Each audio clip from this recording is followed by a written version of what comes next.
नमस्कार, सवाल 10 बजे देख रहे हैं आप और आपके साथ मैं हूं ऋतु। बात आज मिडिल ईस्ट को लेकर नहीं करेंगे, बात आज करेंगे उस दूसरे छोर को लेकर जिसको लेकर लगातार राजनीतिक दांवपेच सामने आए। जी हां, ताइवान। क्या चीन ताइवान पर सिर्फ दबाव बना रखा है या फिर किसी बड़े सैन्य कदम की तैयारी कर चुका है? विदेशी मीडिया रिपोर्ट्स में दावा है कि चीन ने ताइवान की सरकारी इमारतों जैसी लाइफ साइज संरचनाएं बनाकर सैनिकों को युद्ध जैसी ट्रेनिंग देना शुरू कर दिया है। इसके बाद सवाल पूछे जाने पर चीन ने हमला करने की बात कही, लेकिन यह जरूर कहा कि पीएलए हर समय जंग के लिए तैयार है। तो आज का सबसे बड़ा सवाल यही कि क्या ड्रैगन अब सिर्फ दहाड़ नहीं रहा बल्कि हमला करने की तैयारी में है, और अगर है तो इससे क्या बदलाव आने वाले हैं? अगर ताइवान में युद्ध छिड़ता है तो क्या अमेरिका सीधे मैदान में उतरेगा? 1-on-1 चाइना बनाम अमेरिका की लड़ाई हम देखेंगे। क्या एशिया नया युद्ध क्षेत्र बनने जा रहा है और क्या दुनिया तीसरे बड़े वैश्विक टकराव की तरफ बढ़ रही है और यहीं से वो इनिशिएट होगा? इसी पर करेंगे बड़ी चर्चा। हमारे साथ खास मेहमान जुड़ेंगे, लेकिन उससे पहले एक बड़ी खबर आपको बता दें। ताइवान पर चीन का बड़ा बयान सामने आया। पीएलए पर हर वक्त जंग के लिए तैयार है, चीन की तरफ से स्टेटमेंट। ताइवान पर हमले की अटकलों के बीच चीन अलर्ट है। चीन ने ताइवान को लेकर फिर दिखाई है सख्ती। युद्ध की तैयारी के सवाल पर चीन का जवाब सामने आया है। ताइवान की स्वतंत्रता नहीं होने देंगे, चीन बोला है। किसी भी समय कार्रवाई संभव है और अगर ये कार्रवाई होती है तो एशियाई महाद्वीप में क्या हलचल आएगी और इसके जरिए ड्रैगन कौन सी नई चाल पेश कर सकता है, इसी को लेकर प्रश्न भी खड़े होंगे।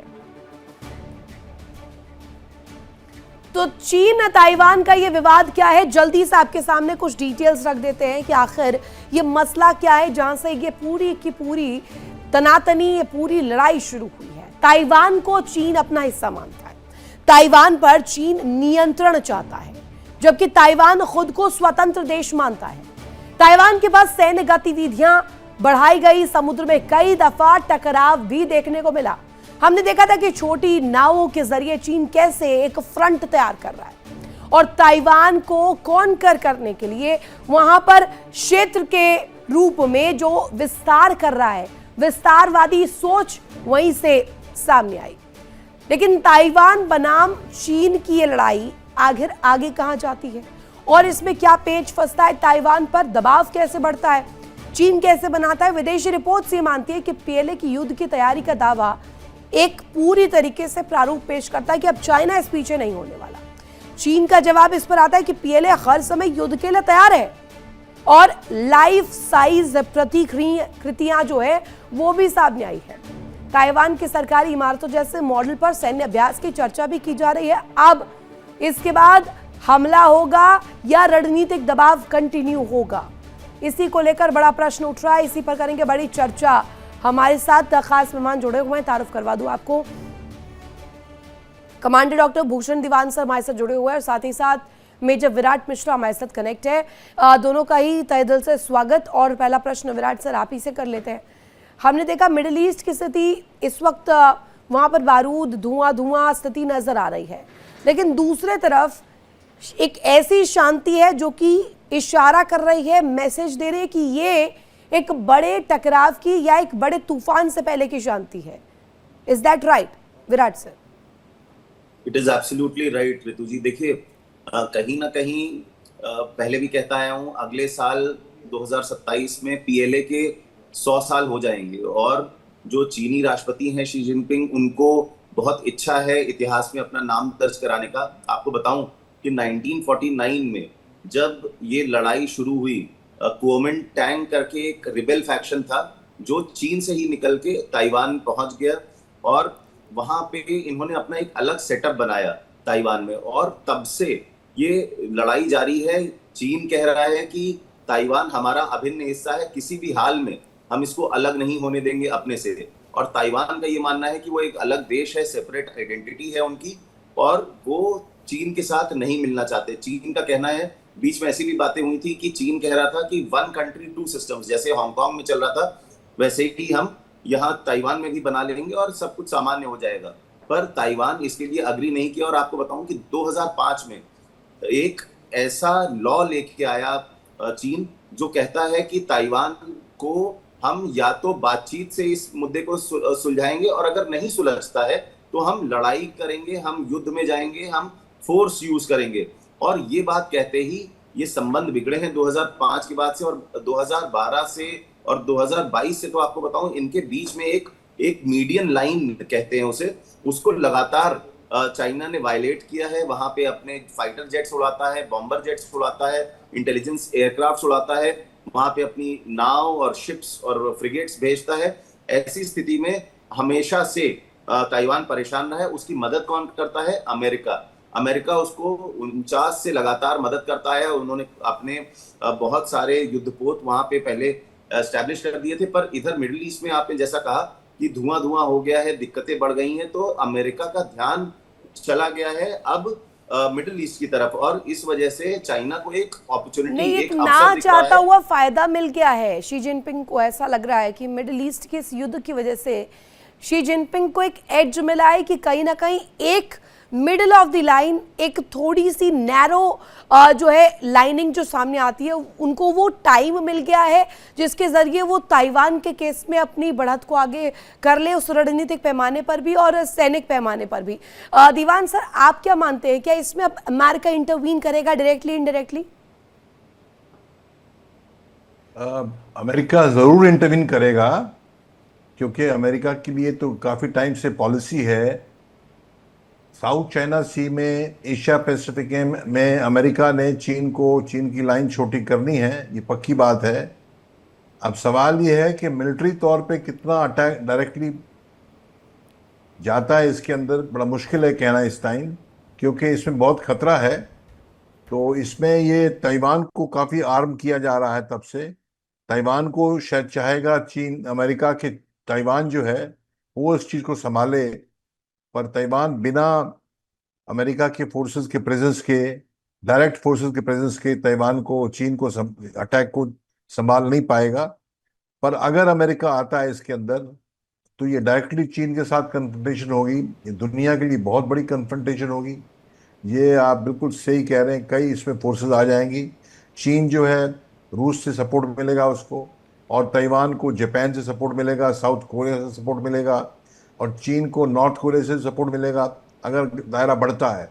एकदम शॉर्ट स्विफ्ट ऑपरेशन में ताइवान को काबिज कर ले चीन, ये बड़ा मुश्किल है, क्योंकि ताइवान के जो डिफेंसेस हैं ओवर द ईयर्स काफ़ी वेल डेवलप्ड हैं, कोस्टल डिफेंस मिशंस हैं और बैटरीज हैं उनकी। ये जो फौज में हैं एम्फीबियस शिप्स होती हैं, एम्फीबियस माने क्योंकि सी क्रॉस करना है, सी क्रॉस करके आपने लैंड पे इन्फेंट्री फोर्सेस ने, आर्मर टैंक्स ने, लाइट टैंक्स ने लैंड होना है, तो तभी कब्जा होता है। जब तक आप कवर नहीं, कैप्चर नहीं करते, तो वो एम्फीबियस ट्रेनिंग का जो एक्सपोजर है वो कर रहे हैं, ट्रेनिंग तो कर रहे हैं, पर लाइव फायरिंग में इनका चीन का एक्सपीरियंस इतना नहीं है। तो कहाँ तक सफल हो पाएंगे, तो ये बड़ा मुश्किल काम है। ये फिर अगर युद्ध शुरू हुआ तो लंबा जा सकता है, और दुनिया के लिए फिर वही संकट वाली बात हो सकती है। ये तो तैयारी का जिक्र क्या है सर? पीएलए रेडी है, पीएलए कभी भी हमला कर सकता है, इसके लिए पूरी तरीके से कमर कसी हुई है।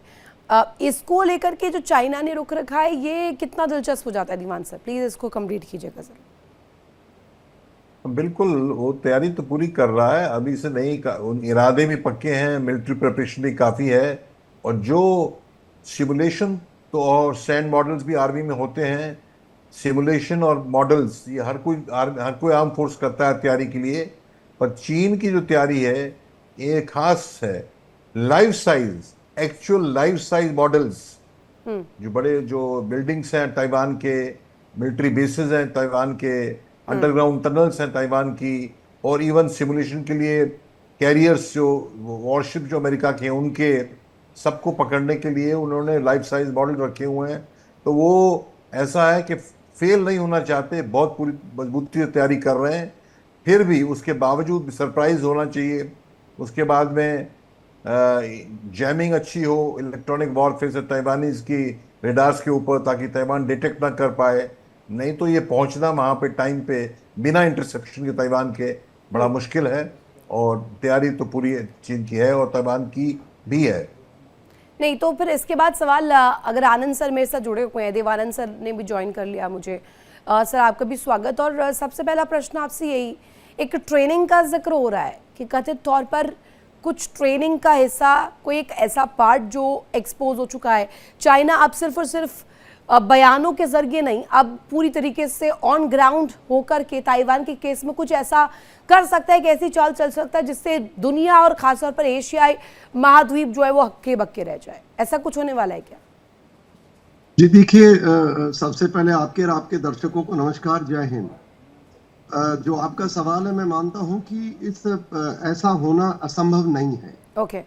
और आज जो अंतर्राष्ट्रीय जियोपॉलिटिक्स में जो स्थिति उभर करके आ रही है, उसमें इन चीजों को असंभव नहीं बोला जा सकता। चारों तरफ जो एक माहौल बन रहा है अभी, आज के दिन अमेरिका का जो मिडिल ईस्ट के अंदर जो जितना भी उसका एक्शन रिएक्शन होने के बावजूद अभी देखने में आया कि सऊदी अरेबिया और ये जितने भी सुन्नी इस्लामिक राष्ट्र हैं वो एक साथ आते हुए नजर आ रहे हैं। और वो आते हुए नजर आ रहे हैं, उसको नाम कुछ भी दिया जा सकता है। और हो सकता है भविष्य में, जैसे हम चर्चाएं कर रहे थे, अमेरिका वहां से बैकफुट पे आ जाए, मतलब पीछे के सपोर्ट में आ जाए और आगे इनको कर दे, इजराइल को कर दे। अब जब अमेरिका फुली इन्वॉल्व है, रशिया फुली इन्वॉल्व है, तो चाइना भी, जो आप बता रहे हैं, मैं अब बहुत कठिन है कहना कि भाई वो कल करेगा कि परसों नहीं करेगा, पर इसके लेस लाइक्लीहुड एक एनालिस्ट के नाते हो सकते हैं। क्योंकि चीन का देखिए जो आज की स्थिति है,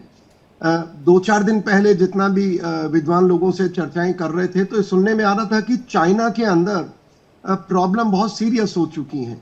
वो भी कहीं लाइक जैसे ईरान और पाकिस्तान जो स्थिति है उसमें है, बाहर उसका मखोटा अलग है, अंदर बहुत स्थिति गंभीर हो रखी है। और उस गंभीर के अंदर इकोनॉमिकली बताया जा रहा है कि वो इकोनॉमी इतनी नहीं है जितनी वो बता रहे हैं। अंदर अंदरूनी हालात हैं, सेना है, अनएम्प्लॉयमेंट, वो उनकी भी समस्या है। बट ये भी संभव है कि उस चीज से अपना ध्यान हटाने के लिए, अपने नागरिकों को इकट्ठा करने के लिए वो ये एक एडवेंचर या मिस एडवेंचर कर सकते हैं। जी। लेकिन इसके बाद विराट सर, प्रश्न ये हो जाता है पीएलए की भूमिका को लेकर के इस वक्त जो चर्चाएं की जा रही है, पीएलए कितना मजबूत हो सकता है या होने वाला है? आगे जो ये अटैक तैयारियां की जा रही है, अटैक स्ट्राइक ट्रेनिंग दी जा रही है, इससे कितना ज्यादा बल मिलेगा? देखिए, बात ये है ऋतु जी की ये तैयारी है, वो अवसर ढूंढ रहे हैं। जिस दिन अवसर आ जाएगा उस दिन इस तैयारी को मुकम्मल कर देंगे, वो हमला कर सकते हैं। आपको एक बात बताऊं, बहुत समय से, लगभग पिछले 5-7 साल से लगातार चीन जो एक इनकी मीडियन लाइन जिसे कहिए, या जो इनकी एक डिफेंस जोन है, जो बफर जोन है, उसको लगातार दबाता रहा है, आगे बढ़ रहा है धीरे धीरे। और ये कोर्सिव एक्शन, मिलिट्री एक्शन लगातार लेता रहा है। पहले क्या था कि जो ईस्टर्न ताइवान है वहां पे ये जाके अपनी ड्रिल्स नहीं करते थे, पर आज के समय में चीन अपनी मिलिट्री ड्रिल्स पूरे ताइवान के इर्द गिर्द कर रहा है। कोई भी ऐसा इलाका नहीं बचा है ताइवान के बॉर्डर्स पे, ना ईस्ट में, ना वेस्ट में, ना नॉर्थ में, ना साउथ में, जहां पे चीन अपनी मिलिट्री ड्रिल्स नहीं कर रहा है। एक होता है ग्रे जोन वॉरफेयर, तो लगातार ग्रे जोन वॉरफेयर चल रहा है चीन की तरफ से। ऐसी स्थिति जहां पे अपने फाइटर जेट्स को ये भेजते हैं, अपनी बड़े नावों और शिप्स को भेजते हैं ताइवान के आसपास, और वहां पे मिलिट्री ड्रिल्स करते हैं, वहां पे बमबारी करते हैं। और उससे ताइवान में भी जो आम जनता है उसके ऊपर भी कहीं ना कहीं हताशा और वो सारी चीजें चल रही हैं। आपको एक छोटी सी चीज बताऊंगा, जो अंडर सी केबल्स हैं जिनसे इंटरनेट चलता है ताइवान में, उनको काट देता है चीन बीच बीच में, उससे बहुत दिक्कत होती है। इसी के हिसाब से आप देखिए मिलिट्री ड्रिल्स जो हैं वो लगातार करता रहा है चीन ताइवान को परेशान करने के लिए। और ऐसी स्थिति में क्या होता है कि जिसे आप साइकोलॉजिकल वॉरफेयर कहते हैं, वो एक तरीके का चल रहा है लगातार ताइवान के ऊपर। और कहीं ना कहीं अमेरिका अगर ताइवान की मदद करने नहीं आ पाता है या नहीं आता है, तो ताइवान मुश्किल में आ जाएगा। ताइवान रिलेशंस एक्ट जो 1979 का है, उसके तहत ये मैंडेटरी है अमेरिका के लिए कि वो मदद करे ताइवान की, इन टर्म्स ऑफ जितना भी वो हथियार सामान उसके सेल्फ डिफेंस के लिए दे सकता है। पर अभी देखने वाली स्थिति है कि अमेरिका का फोकस कहीं और हो गया है, और उस चक्कर में चीन को एक अवसर, एक अपॉर्चुनिटी नजर आ रही है कि अगर अमेरिका ढीला पड़ा या उसके पास वापस से इधर फोकस करने का मौका इस नहीं मिला। बीच में तो एक सवाल A2 और AD और गोल्डन शील्ड को लेकर के भी उठा कि क्या ऐसा कोई एक तैयारी कर ली है, कोई ऐसी प्रणाली चाइना ने ऐड ऑन कर ली है जिसके जरिए अब इस केस में ताइपे के केस में अब चाइना इस रिग्रेसिव मोड पे इसे यूज करेगा, क्योंकि अभी अमेरिका फंस गया मिडिल ईस्ट के कंडीशन में, तो इसी वक्त में मौका भी है और दस्तूर भी है इसी को लेकर के एक रुख भी रख दिया जाए। Is that correct? बिल्कुल बिल्कुल ठीक बात कही। देखिए लगातार ब्लॉकेड ड्रिल्स चला रहा है चीन ताइवान में। आप ये देख सकते हैं कि न सिर्फ मिलिट्री ड्रिल्स उसके आसपास हो रही, बल्कि अब ये चाइना अपने मेनलैंड में भी इस तरीके के स्ट्रक्चर्स बना के ताइवानीज बिल्डिंग्स की वहां पे अपने ट्रूप्स को, अपने स्पेशल फोर्सेस को ट्रेन कर रहा है, ताकि जिस दिन ये अवसर आएगा ये हमला करके वहां पे काबिज हो जाएंगे। पर दिक्कत की बात यह है कि जो फॉरेन मिलिट्री सेल्स का जो अग्रीमेंट है यूएस का ताइवान के साथ, वो कहीं ना कहीं चीन के दिमाग में है कि ऐसा ना हो कि कहीं वो जाके इस दलदल में फंस जाए, जैसे कि अमेरिका ईरान में फंस गया है, वैसा ना हो कि एक लंबी लड़ाई चल जाए। ये चीन की बिल्कुल क्लियर कट रणनीति है कि वो जाए वहां पे एक्शन करे ताइवान में और वहां पे उनको घेर ले। पर अब आने वाला समय ही ये बताएगा कि क्या ताइवान अगले साल, क्योंकि कहीं ना कहीं 100 साल वो पूरे हो रहे हैं और लगातार, देखिए एक चीज बस क्या कहना चाहूंगा, लगातार शी जिनपिंग कह रहे हैं कि हम ये अगली जनरेशन पे नहीं छोड़ेंगे कि ताइवान को हम कैप्चर करें। ये हमारा इसी जो चल रहा है नेतृत्व, इसी नेतृत्व के बीच में ही हम चाहते हैं कि ताइवान हमारे से मिल जाए 1 कंट्री 2 सिस्टम के तौर पे, और नहीं तो फिर हम पूरी तरीके से इसको अपना राज्य, अपना एक सेपरेट हिस्सा घोषित कर दें, पर अलग नहीं होने देंगे। ये बात बिल्कुल क्लियर है। हिस्टोरिकल ऑब्जेक्टिव था, उसको हम इसी जनरेशन में पूरा करेंगे। अब ये आगे आने वाली जनरेशन के लिए चीन नहीं छोड़ना चाहता। सबसे इम्पोर्टेंट सवाल इस बीच में दीवान सर आपसे ये कि अगर इस कंडीशन में कोई ऐसी तस्वीर बनती है ताइवान के लिए, कोई भी ऐसा रुख चाइना रखता है, क्योंकि अभी अभ्यास को लेकर तो जिक्र हो गया कि पूरी तरीके से फुल फ्लेश्ड तैयारी कर रहे हैं, एक्सरसाइज कर रहे हैं, दैट्स ऑल करेक्ट, बट अगर ग्राउंड पर इसे एक्टिवेट किया गया तो क्या दुनिया इस बाबत साथ आएगी अमेरिका के काउंटर करने के लिए? देखिए, अमेरिका के साथ कितनी दुनिया आएगी, एशियन नेशन आएंगे नहीं आएंगे एक अलग बात है, पर मैं आपको मिलिट्री सिचुएशन बता दूं, वेदर का बड़ा इंपॉर्टेंट रोल होता है। नॉर्थ ईस्ट मानसून और साउथ वेस्ट मानसून के चलते वहां टाइफून्स बड़े आते हैं।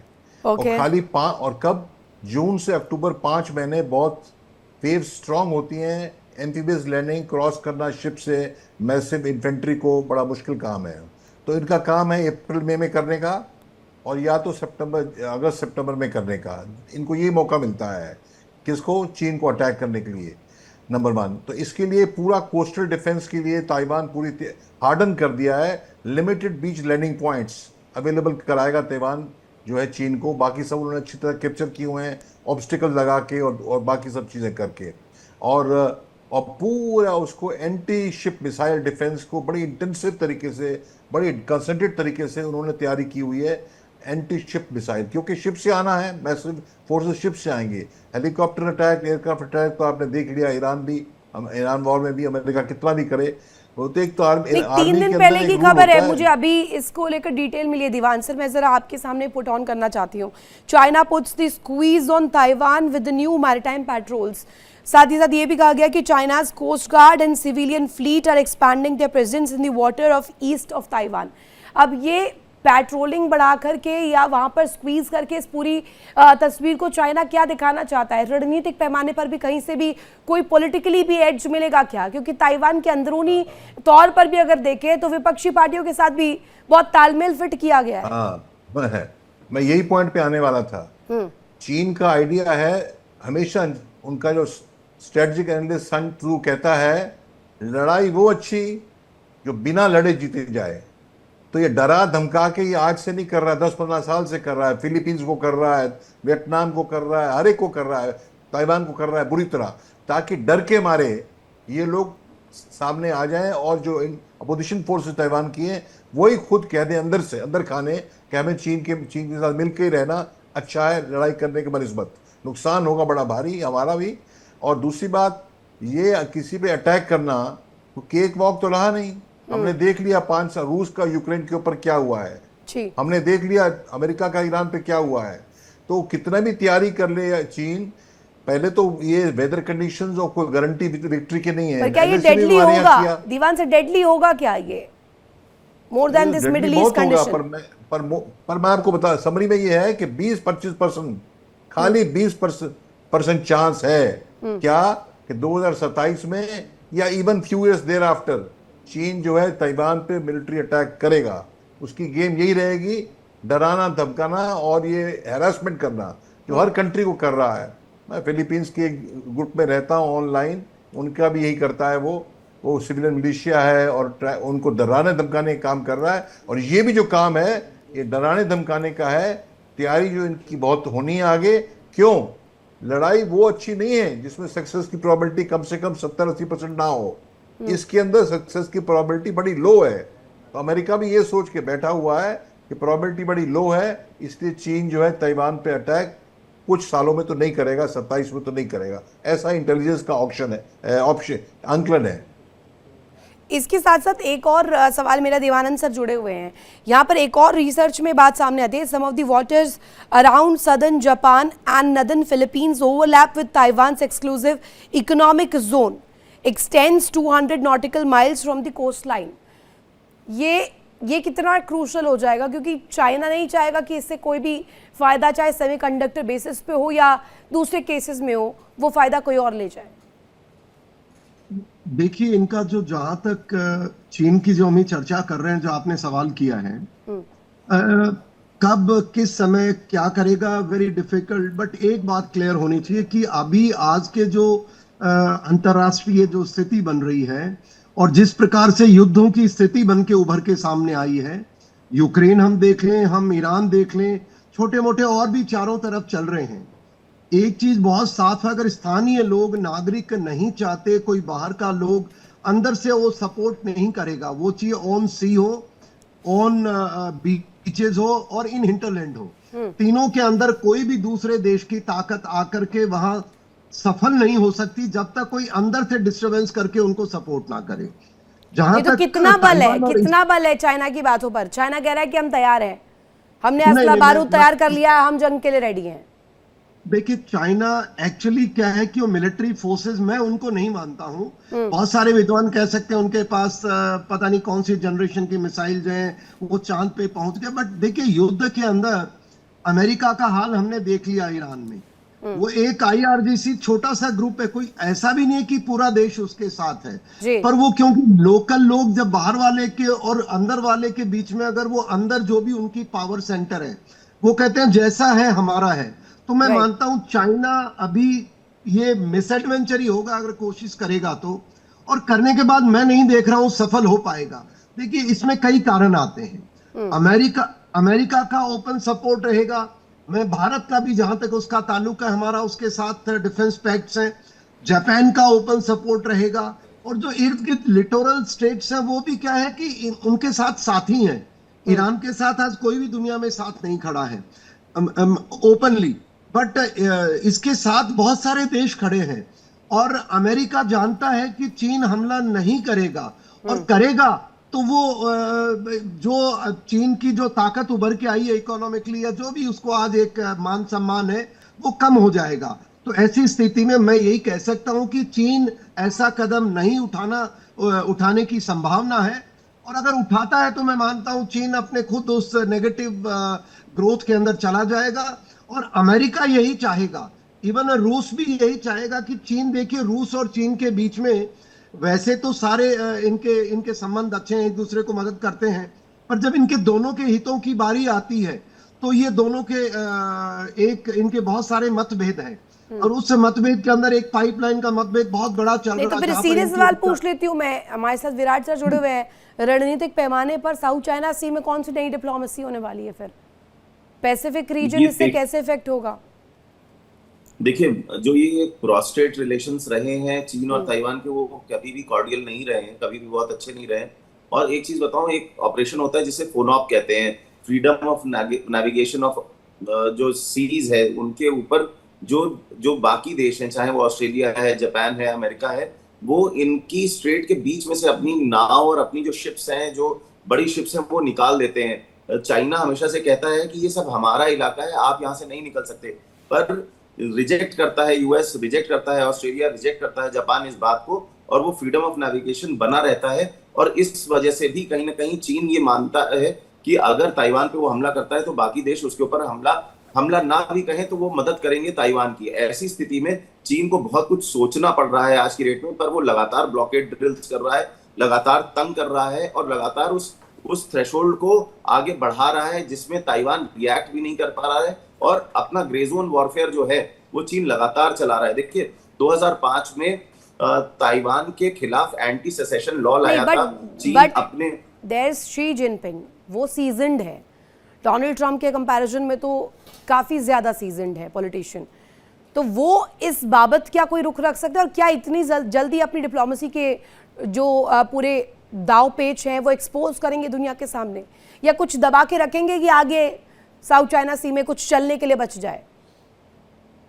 देखिए एक चीज कहूंगा कि शी जिनपिंग बिल्कुल सीजन्ड है, पर वो भी इतिहास में अपना नाम कमाना चाहते हैं, और उन्होंने एक बात कही है कि अब हम ये आगे की जनरेशंस के लिए ये दिक्कत नहीं छोड़ेंगे ताइवान की, हमको खत्म करना है इस इशू को और इनको मिलाना ही होगा, चाहे प्यार से, और अगर प्यार से ताइवान नहीं मानता है तो हम युद्ध में जाएंगे या हम फोर्स का इस्तेमाल करेंगे। ये इनकी लिखित लॉ में ले आए हैं, ये एंटी सेसेशन लॉ 2005 की है उसमें लिखित में ले आए हैं। तो अब कहीं अभी तो ये स्थिति दिख रही है विराट सर, अभी तो ये स्थिति दिख रही है। दीवान सर से ही प्रश्न कर लेती हूँ आखिरी, क्योंकि मेरे पास वक्त जरा कम है। दीवान सर, अभी तक ये कहा जा रहा था कि कानूनों के रूप में, नियमों का हवाला देकर, क्षेत्रीय तौर पर भी डिप्लोमेसी के डोर्स खोलने के बाद भी चाइना ने कोशिश तो की है, लेकिन साउथ चाइना सी में अब क्या सीधे सीधे मिलिट्री एक्शन होने वाला है? मुझे लगता है टाइम है, अभी होने वाला नहीं है, 2-4 साल के लिए टाइम है। करने वाला तो मिलिट्री एक्शन कौन है? चीन ही है। और चीन, आपको बता दूं, अपनी हमारे एलएसी में भी, लद्दाख में, गलवान में जो भी बातें हुई, पीछे हट गया। काइनेटिक वॉर में क्या होता है चीन जानता है, इकोनॉमी डूब जाती है। जब तक मेरे को जीतने का 80% चांस नहीं है तो ये नुकसान वाला सौदा है। चीन नहीं घुसेगा इसके अंदर मेरी समझ में, ये बातें करके और ये हैरेसमेंट करके।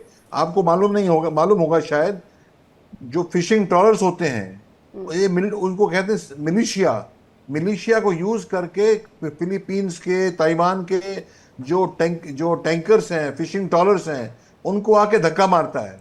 तो वार्निंग सिग्नल है, मतलब अभी चाइना की तरफ से वार्निंग सिग्नल है ये 5-7 साल से है, अभी नहीं है। जैसे यहाँ हमारे साथ भी देहरादून, उत्तराखंड में, एलएसी में डंडों से भी लड़ाई की है। ठीक, यानी कि आने वाले समय में साउथ चाइना सी में ये डिप्लोमेसी और ये भी जो तैयारी है, इसका एक रूपरेखा, एक प्रारूप नजर आने वाला है। अब वक्त का इंतजार करना होगा कि आखिर चाइना की डिप्लोमेसी किस तरफ आगे बढ़ती है, मिलिट्री कूच की तरफ या रणनीतिक पैमाने पर ही अभी ताइवान के केस में चाइना 1-on-1 रखता है। इसी के साथ बहुत शुक्रिया आप तीनों का ही जुड़ने के लिए, कीमती समय देने के लिए। और याद रखेंगे एक छोटे से ब्रेक के लिए, ब्रेक के उस पार भी खबरें लगातार जारी है, बने रहिए इंडिया डेली के साथ। देखिए इंडिया डेली 24/7 अब आपके स्मार्ट टीवी पर। इंडिया डेली मौजूद है सभी डिजिटल प्लेटफॉर्म पर लाइव और लगातार। इंडिया डेली 24/7 हर दिन राष्ट्र को समर्पित।